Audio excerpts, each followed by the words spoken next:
will be a reminder to all of the importance of organizations like Roll Call and will provide a better understanding of what the United States Coast Guard is all about. Semper Paratus, which means always ready. Right, Lee? That's right. Lee Ellis.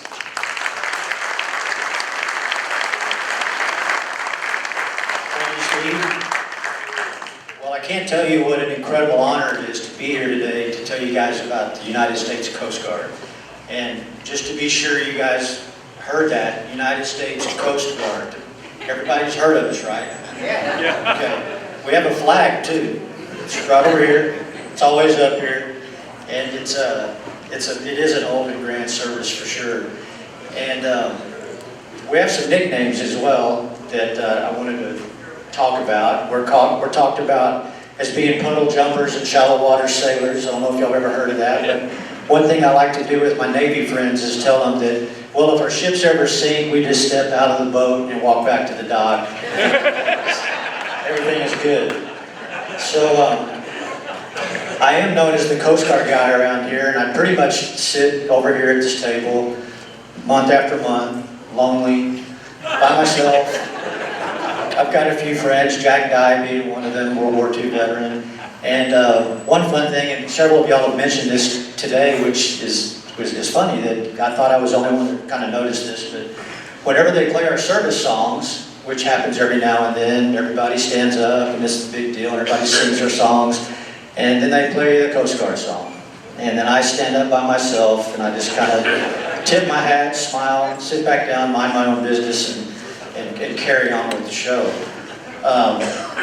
So that's just a fun fact about that. I'm not sure I've got a flag up here. This is kind of cool. So I've got all my stuff up here. I wanted to just find out real quick if there's any other coasties here today before I started talking, and I know there's one right there. It's my brother, Damage Controlman, right there, a coastie. So I was, yes, that's right.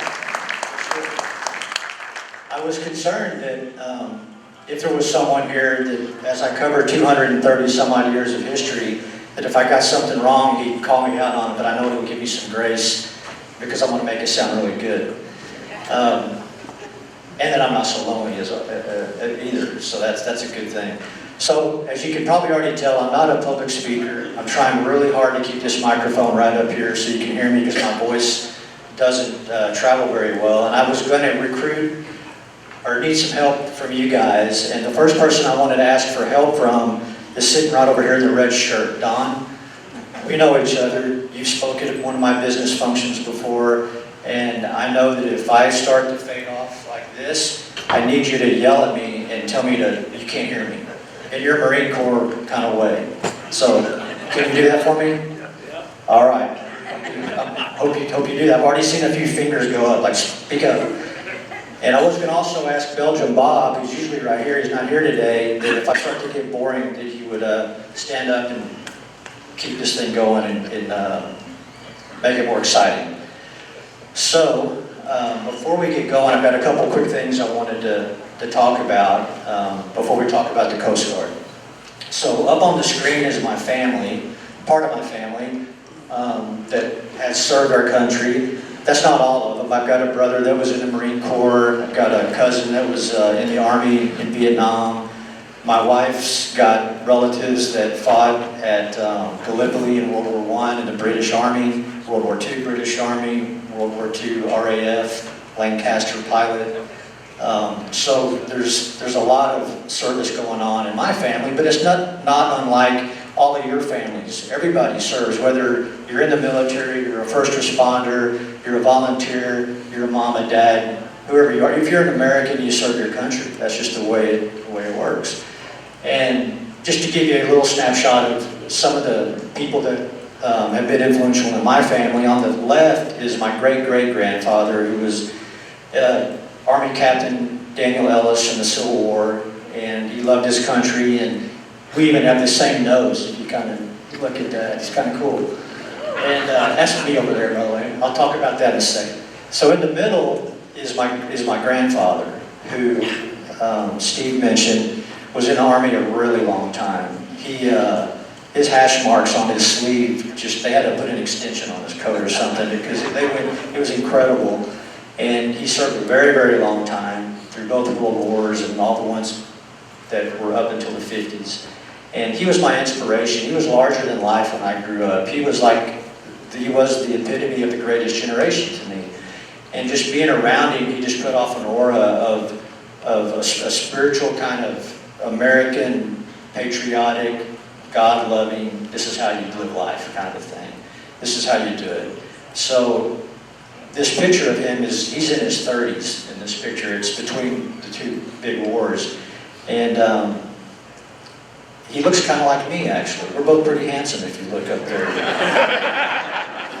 That picture of me is 40 years old now. I was 18 years old, barely old enough to shave. But back then you could drink beer at 18, so I was happy about that. And I wanted to do something to serve my country, and I love water. I love the idea of boats, being around boats, and helping people, and rescuing people. Whatever could be done, I wanted to do that. So that's why I picked the Coast Guard, and I had to have some help from my dad because I hadn't heard of it either when I was a kid. And he mentioned it, and I was like, okay, I'm ready to go. I want to do that. So that's pretty much the history of my family, and you'll hear more about what I did in the Coast Guard, but I'm going to mostly talk about the history and the mission of the Coast Guard so you kind of understand it more. So let's see if this works. All right, awesome. Okay, where's Barbara? All right, there she is. This is Barbara, who's one of our volunteers up here in the red apron. Her and Brenda. Where's Brenda? There she is. Okay, good. They're good friends of mine. I've known Barbara for a long time because she watched me walk into roll call at Hawaiian Falls with like a deer whatever. I was lost. I was walked in. I was like, oh my God, here's like 90 World War II veterans, and I'm just in heaven. This is so cool. And she took me by the arm and took me over to her table and introduced me to her dad. And this is her dad, Joe Simpson. And he was a World War II veteran, and we started a bond and a relationship that day that's, I'm going to say, still goes on today. Because he made a mark on my life that'll never, ever go away. And I've passed it on, and I continue to pass it on. And it's really it's a legacy of a man, and it's a legacy of why we're all here today. Because we celebrate Americans, and we celebrate what America is as a country, and the freedom and the value of freedom. And Joe was a very humble American hero, and he served in the 84th Infantry Division during World War II. He went through hell over there, like a lot of you guys did in World War II and all the services that you've done. He was in the Battle of the Bulge, and as the 84th Infantry Division was working its way east, they came to the Roar River, and they had to cross the Roar River, and the infantry guys got into these little boats, like in that picture right there, and there's probably a dozen of them in the boats, and Joe was in the boat. Joe was sitting in the back, and he was holding everybody's rifle, and then there was a guy beside him. And they started working their way across the river. The current was really running fast. It moved them down across, off the track of where they were wanting to go, and right in front of a machine gun nest, and basically killed everybody in the boat. And Joe fell out the back of it, grabbed the guy next to him who was wounded, and they went in the water, and the boat continued to drift on, and that's the boat right there the next morning. And Joe proceeded to stay in the frigid water all night long, hung up in barbed wire. I'm not sure what happened to the wounded guy, but Joe was there all night long. The next day, somehow he is rescued, he gets taken out of the water. And typical Joe Simpson fashion, or American fashion, he doesn't look for a way to just, okay, I'm done, I can go home now. He goes and gets a dry pair of clothes, and he hauls butt to catch up to his Company C buddies who have already crossed the river way ahead of him, and he catches up to them. So, and part of my relationship with Joe, and lots of other guys in here that I've talked to, I wanted to know more about his story. So I got a first edition book that was written about the 84th Infantry Division's battle in Germany. And I gave it to Joe, and I said, Joe, go through this book and just write all over it. Write over every picture, write in there anything that's ever happened to you in the war, and just fill it up. So he had it a few months, and you can't really see it, but his handwriting is above the picture, and it said, this boat was shot out from under me, this is where my life would end. And that's what he thought. And through his faith and through our awesome American spirit, he survived, and he went on, and he was awarded Bronze Star, Purple Heart, made it all the way to the Elbe River toward the end of the war where Germany surrendered, and then he came home. And when he came home, he proceeded to stay married to his first and only love of his life, Billy, for 74 years, just short of their 75th anniversary by a couple months, had 3 beautiful children.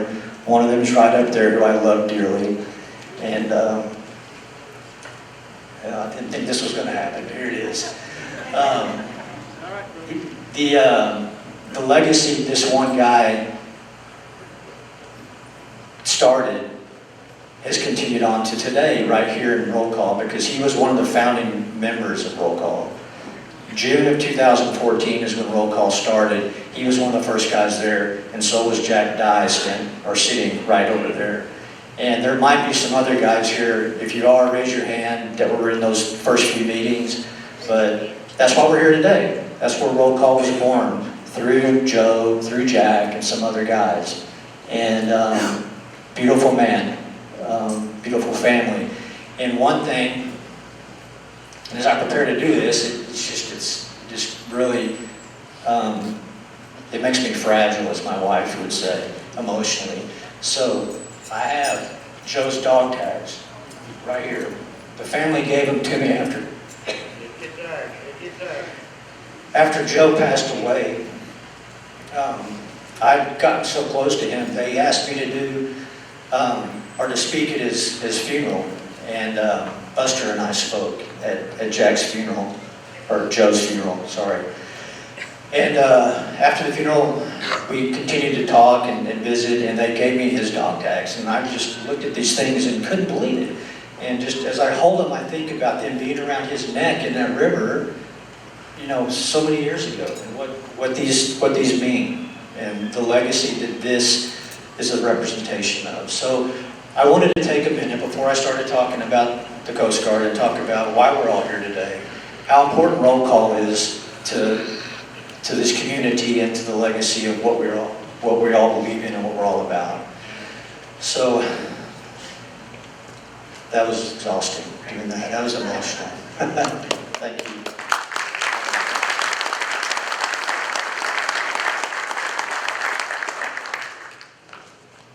Look at that. All right, I forgot one more slide. I want to continue that theme on just for a second about continuing to keep these stories alive. Everybody does such a great job at Roll Call of keeping the stories going and going to different events like they talked about last night and this thing here. I know there's a lot of people that take veterans to schools and to different just events to keep those stories going. And it's so important because we can't forget the history, the heroism, the sacrifice, the selflessness, the value of freedom, and then the ones that served our country. You know, up here in this picture, you've got, you know, these are guys that I've taken out. Jack and Joe right there at the bottom, and then Carmen Giese, who I wish was here today, he's not. That I've taken out a couple times, and it's amazing what happened. This is an event that I did at my kids' school here in Fort Worth a few years ago, where we had a really cool setup. The whole student body was in the auditorium, hundreds of teenagers, and I had all 3 of them up there. They all told a story about their lives and what it was like, and they answered questions and stuff. And one of the things that was just amazing was hearing Jack say to them, I had to become a man right then on the spot, because he was asked, well, how did you feel when you were asked to go across and do all this stuff? And they had no clue. And he said, well, I became a man real fast. And then Carmen would talk about what it was like being surrounded in Bastogne in the freezing weather, and knowing that any minute it was going to be over, and what that felt like. And then Joe talked about being in the Battle of the Bulge and being in the river, and he talked about this right here, which I brought, which Barbara will recognize, his helmet. He would talk about, and you can see in the picture up there on the top right, he's holding it like this, and he's telling these teenagers, he's saying, this didn't just keep my head warm and keep it protected. It was my pillow. I ate out of it, and I went to the bathroom in it. And they all looked at him and were like, they couldn't believe it. And at when it was over, they all got a big standing ovation. It was super cool, and it was just awesome. And then the next day, the headmaster of the school called me up and he said, Lee, that was the best presentation that's ever come to our school, ever. And I've never told you that, Jack, but that's the truth. That's what he said. And he said that the student body for 2 days talked about it and talked about it. And there were tears. They cried over the stories that they heard, because for them, it was completely unimaginable. As young teenagers of 16, 17, 18 years old, doing what you guys did. And again, it's keeping the stories alive, the legacy. It's so important to do that. It's got to keep going. So, I've probably used up all my time for the Coast Guard. But I wanted to do it. There's a lot to say. So, here we go. We're going to get started on it. So, there's a lot to say because it is America's oldest maritime defender. And it is a small service with a grand and broad mission. And that's the logo of today, up there on the top left. And this cutter right here is the Coast Guard Cutter Eagle. It's a 295-foot sailing bark.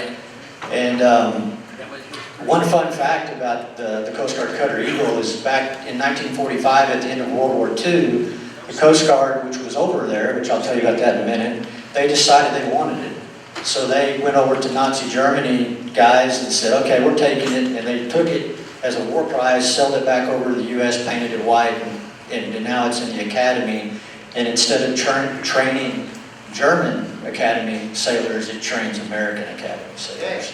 And that's what it does. So, did you know that the Coast Guard had a tall ship?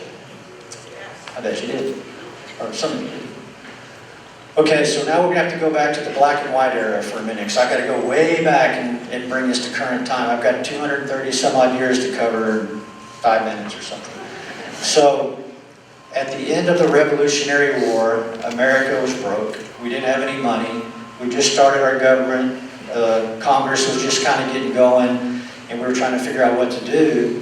We actually disbanded the Navy. It was put to rest for a little bit. We had the Army. They didn't think we needed any maritime protection, and we couldn't afford to keep it going. So we relied on contract help. Other countries were helping to keep the waterways safe at that point. So they thought, what if we charge all imports a tariff coming in? We can make some money that way, and we can also have a small force of ships that can protect the shoreline at the same time. So in 1790, the Revenue Cutter Service was formed solely to go out and collect tariffs off of imports coming in, protect the shores, and to keep an eye on everything coming in and out of the country, shipping in and out, and enforce all the maritime laws of our brand new country. And it was it. There was only 10 of them. There were 10 cutters, Revenue Cutter Service. Okay. This is going to be like a school lesson, so bear with me. Then, in 1878, the government realized there sure are a lot of shipwrecks and a lot of people are dying, and we don't have anybody that's out there helping or trying to save them. We need to do something about that. So, and if you look at the dates from 1790 to 1878, we're just sort of flying in the wind. There's nobody out there helping anybody when they're in trouble on the water. So we come up with the United States Life-Saving Service, which was basically a whole bunch of shore stations where they would build a boathouse right up on the beach. They put a track out of the boathouse down into the surf, and they would manually push these wooden surf boats down this track into the surf, jump in with their oars, and manually try to get through the surf out to where a big ship had run aground or people were in trouble. And a lot of times they would get thrown back because the surf would be so big and their little boats would be destroyed and they'd die trying to do it. And a lot of times they'd get out there. Some wore life jackets, some didn't. And the craziest thing about it, it was an all-volunteer service. The government said, we need it, but we just need volunteers because I guess we couldn't afford to pay them. But the first station was put in Massachusetts, on the coast out there, and for one good reason. On the outer shore of Cape Cod, if you're familiar with Cape Cod, it's about a 40-mile stretch of land, and to go from the southern East Coast to Boston, you had to go up and around the Cape. And right now, they estimate there's over 1,000 shipwrecks buried in the sand off Cape Cod, and that's just a 40-mile stretch of land, because it's so rough and so hard to navigate up there, and the sandbars are always moving around. It's shallow. And eventually they cut a canal through so you wouldn't have to do that. So that's just one of the reasons why we needed to have a life-saving service. So you've got the revenue cutter service, and you finally have the U.S. life-saving service, two different entities doing their business. So 1915 comes along. That's another pretty big span, and the modern-day official United States Coast Guard is formed by taking the revenue cutter service and the United States life-saving service and pulling them together into one unit. And basically, at that time, responsible for over 100,000 miles of shoreline and inland waterways to protect them and to be there to help save lives and help people. So now we've got a premier maritime first responder and the only dedicated life-saving service and maritime law enforcement service of our country. It's actually an official unit. And some of its major missions I've listed up here on the screen. Search and rescue, that's pretty much paramount, number one. Ports and waterway security, aids to navigation, that's keeping all the shipping ports and harbors and inland waterways navigable, where you can get in and out of them. Environmental protection, drug interdiction, living marine resources, polar ice operations. There's actually big icebreakers that the Coast Guard runs in the north and the south poles. Marine safety, migrant interdiction, defense readiness, and marine law enforcement. So you're like, man, that's a lot of stuff. How do they do all that? There must be like 1 million guys in the Coast Guard. Well, wrong. One reason you haven't seen much of them is because there's more people in the New York City Police Department than there are in the entire United States Coast Guard. So think about that for a second. And think about the mission and the fact that the U.S. Coast Guard is a worldwide organization that's everywhere. Yeah. And there's about 55,000 people that work for the Coast Guard, and not all of them are sailors. A lot of them are just civilians that work for the Coast Guard, but there's 55,000 of them. We operate off the same rate and ranking system as the Navy does, pretty much. It's almost identical as far as enlisted and officers go. And these are some of the sailors. That's what the uniforms look like. Pretty ship-shape stuff. So, next slide. These are some of the sailors again performing some of those duties. We've got marine law enforcement and port safety boarding. So there's kind of two different types of boardings that the Coast Guard will do. They'll have like a marine safety boarding where they're going to come on board. That's like in this top left slide. They just want to check the vessel, make sure it's safe to come into our harbors and our ports. It's got the right kind of firefighting equipment on it, so it'll match up with ours if there's a problem, and that everybody on board's okay coming into our country. And then you have the kind of boardings like right here, where it's a law enforcement boarding, where they're going on because they know there's drugs on there. They're going on to take care of business and do what they need to do. The aids to navigation, which is something that I was a part of. I was on a black boat, which I'll talk about in a minute. That's what these guys on the top right are doing. There's ocean-going buoys, lighthouses, all kinds of different things out there that have to be serviced and kept in top shape to make sure that ships can come in and out of our ports. If they're not, then hurricanes come through and mess the channels all up. You got to go back out and reset them again. And then if there's oil spills or anything that can cause any sort of environmental issue with the water or with sea life, the Coast Guard's the first responder to that as well. And that's what this bottom picture is a little bit of an oil spill in the water, and they're taking care of that. Okay, so we've talked about sailors, now there's the air crews. So I think a lot of people, probably what they do see about the Coast Guard a lot is whenever there's a hurricane or something, you see a lot of Coast Guard helicopters, you know, helping rescue people and get them off the roofs of their houses and stuff like that.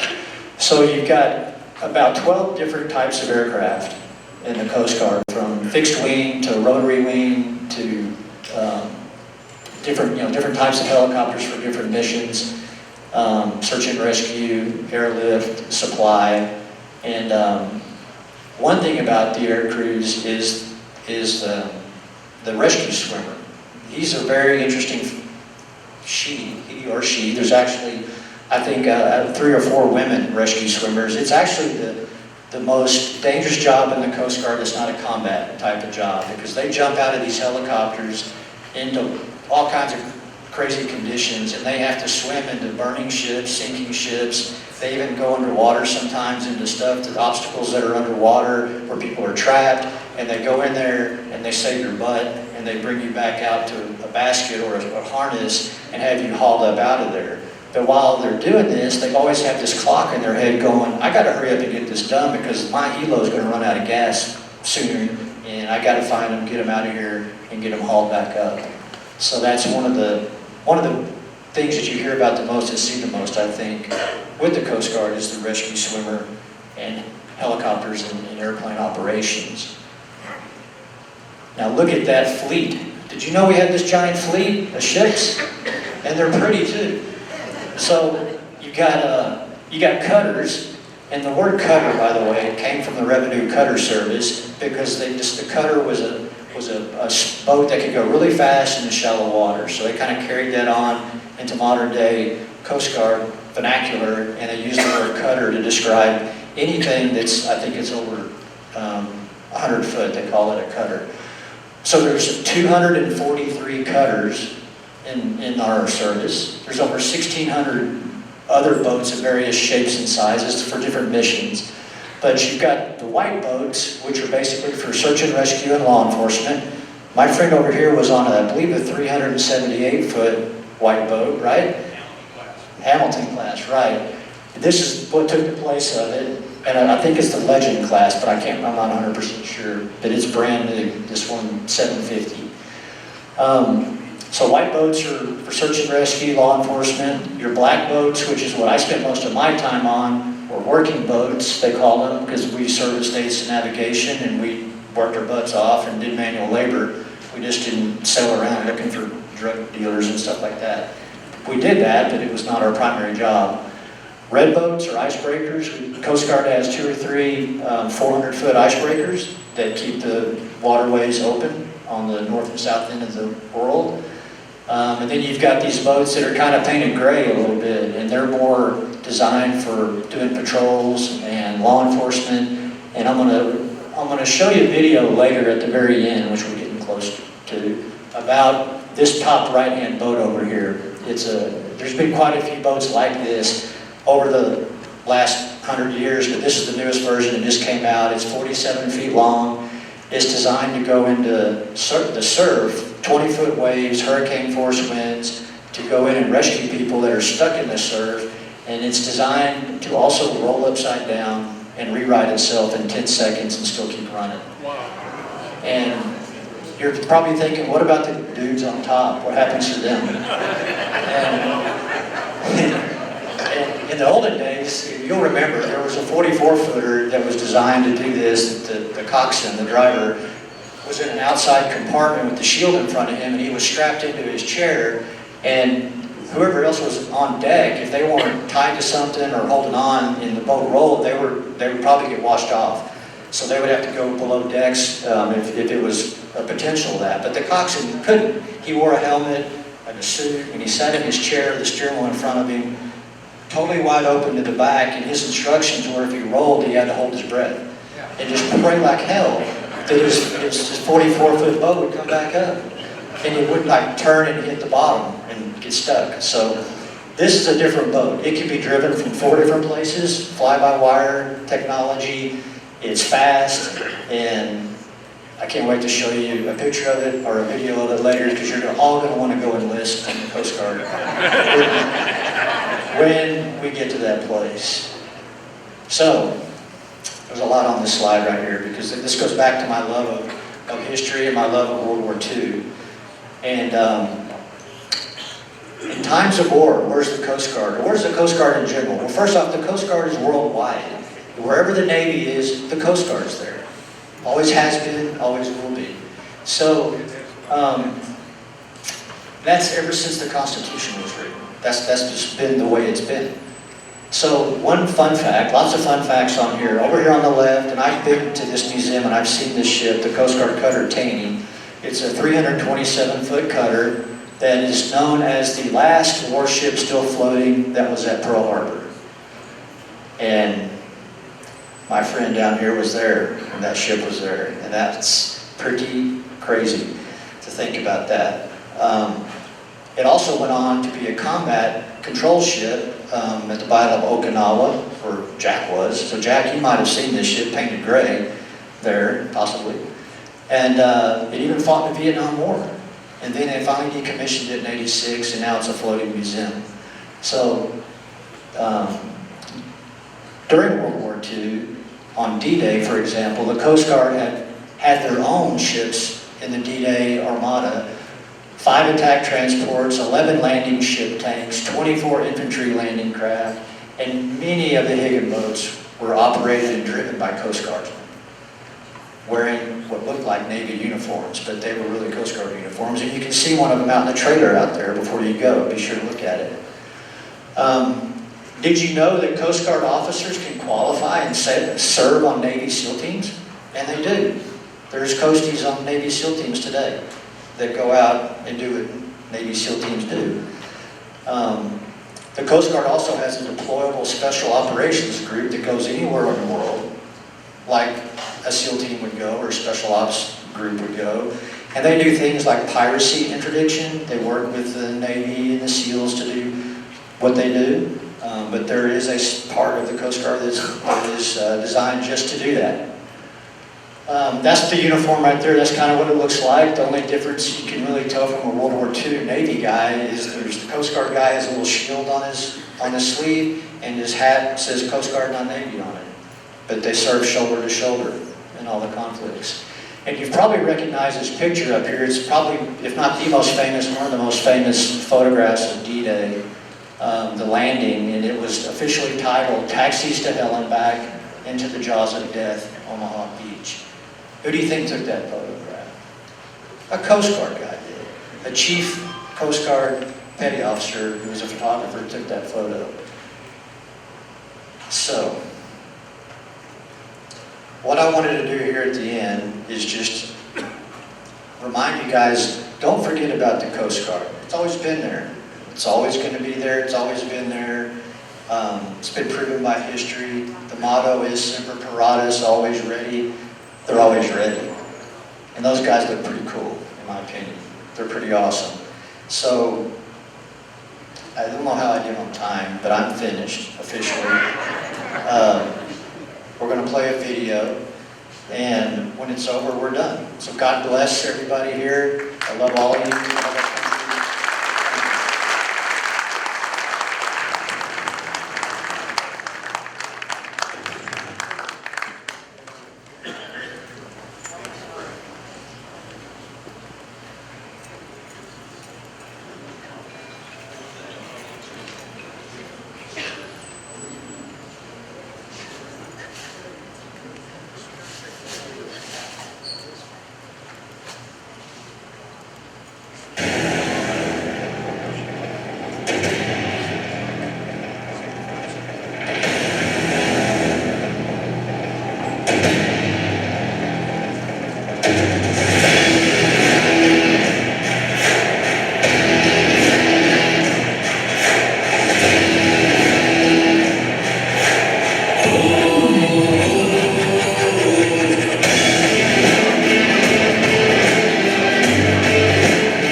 so we are going to do our raffle here shortly.